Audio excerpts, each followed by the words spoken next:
Hi folks, welcome to my review of the first Rayman on the PlayStation 1. I've got very fond memories of this 2D platformer. In fact, it was the first game I ever played. But nostalgia aside, the real question is, how does Rayman hold up? Is it actually any good?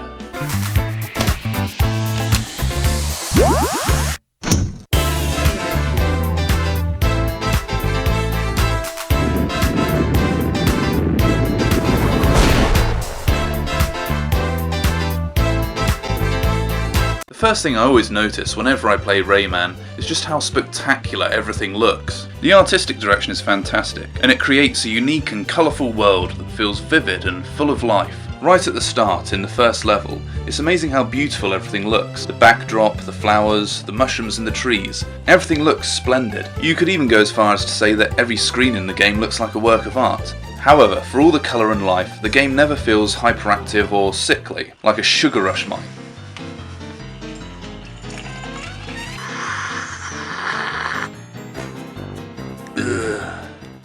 Everything is done in moderation and in a tasteful way, from the use of colour to the cute character designs. Visually, the game is charming and immersive. The story of Rayman is told in a cutscene at the start of the game. In Rayman's peaceful, colourful and cartoony land, people and nature live together in harmony. This world gets its energy from an orb of light called the Great Protoon, and all is well. It seems like such a nice place. I'm sure nothing bad will ever happen here. Sorry folks, this apparently can't last.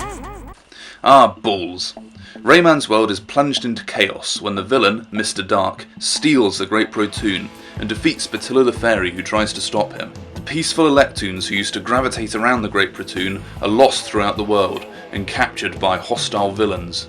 Mr. Dark is probably the most mysterious villain I've come across in any game I've ever played.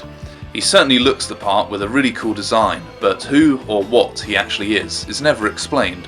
Is he a magical creature like Spatilla the Fairy? Is he a ghost? Or is he an anti-toon, which are the evil opposites of Electoons, and might I add, an absolute pain in the arse in this game.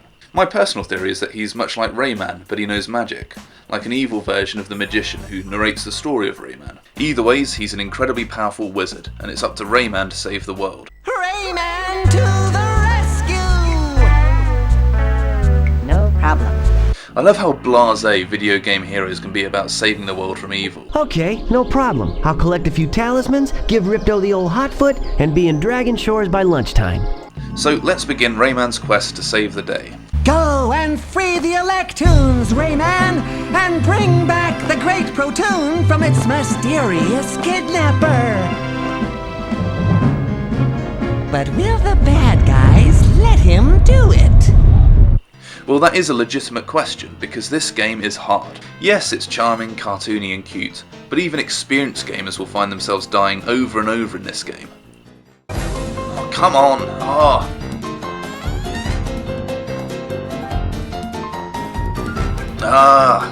Cock.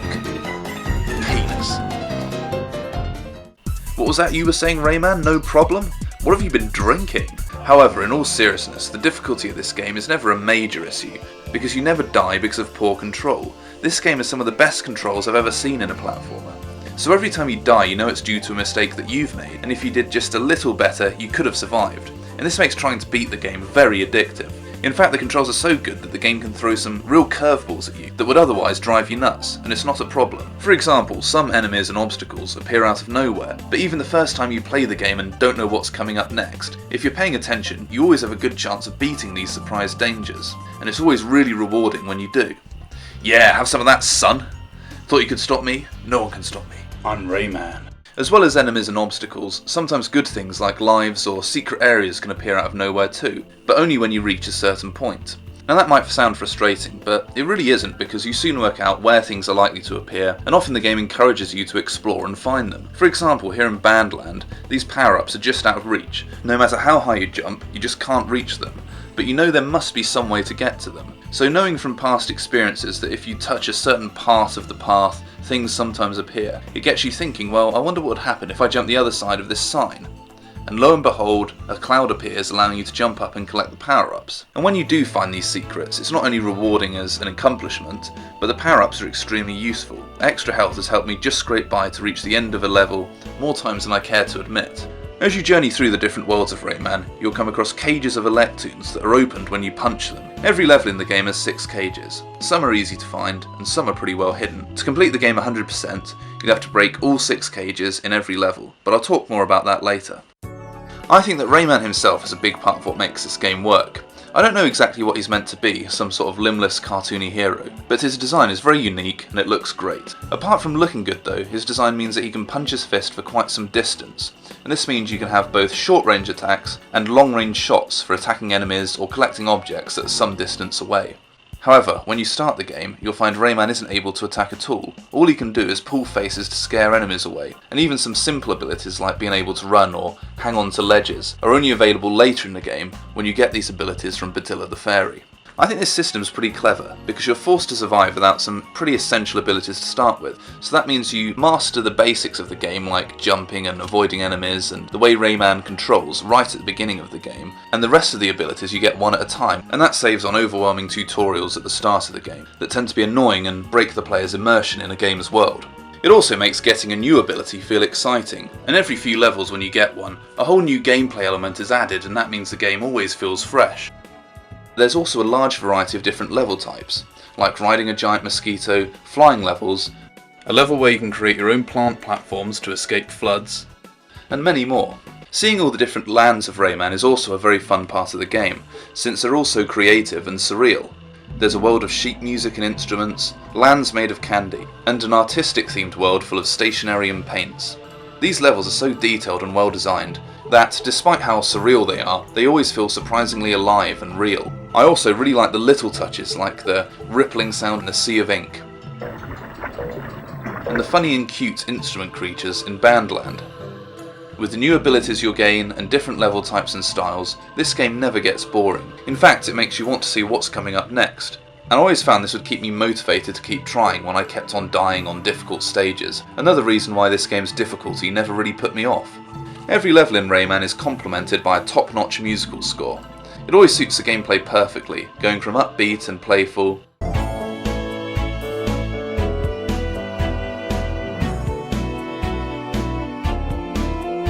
to mysterious and exciting.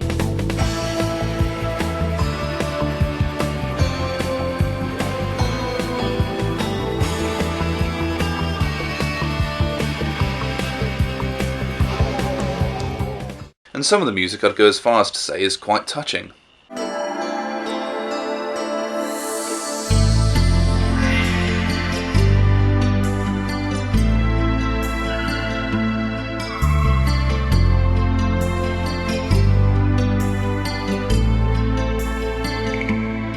My only criticism, which isn't a criticism so much as a result of the soundtrack being a 11 out of 10 masterpiece, is that I wish some of the tracks were a little longer because, in my opinion, the soundtrack should be a music album in its own right. The bosses in Rayman are all unique and often quite a challenge. Every battle is different and, like the rest of the game, they all have excellent soundtracks. There's often a degree of puzzle solving and strategy involved, and if you're low on lives and health, they can even give you an adrenaline rush. I really miss that in video games. Rayman, Oddworld and Silent Bomber are all games from my childhood that always stand out to me as games that can be extremely challenging and tense, but at the same time, because of good controls and excellent level design, always feel fair. And then when you do beat a tough boss, it's genuinely rewarding. So is there anything I don't like about Rayman? Well, there is a serious problem with the game. It's this messed up thing here that seems to be giving birth to these enemies. I mean, what the hell even is it? Mengen. In all seriousness, I don't really have a problem with Rayman. It is hard, yes, and as if the difficulty wasn't enough, there's a final surprise at the end where you realise that the only way you can face the final boss is by freeing all the Electoons in the game. That means breaking all 6 cages in every single level. That's a hell of a challenge because not only are some of the cages well hidden, they can be in difficult places that add even more challenge to an already difficult game. However, if you have made it to the second to last level, it's fair to say you're probably pretty skilled at the game by this point, so it isn't asking the impossible.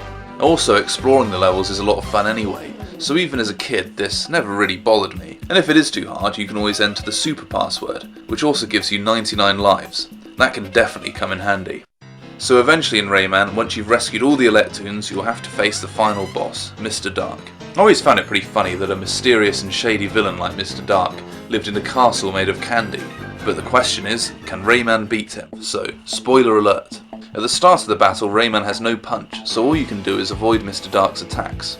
Eventually he tells you you're doomed, and the flames that surround you draw in, and all seems lost.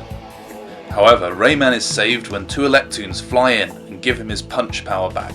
I really like this because after all the trouble you go through to save the Electoons, it's pretty cool that they then save you. At this point, Mr. Dark transforms into various mashups of all the different bosses you've faced throughout the game, and the final fight begins.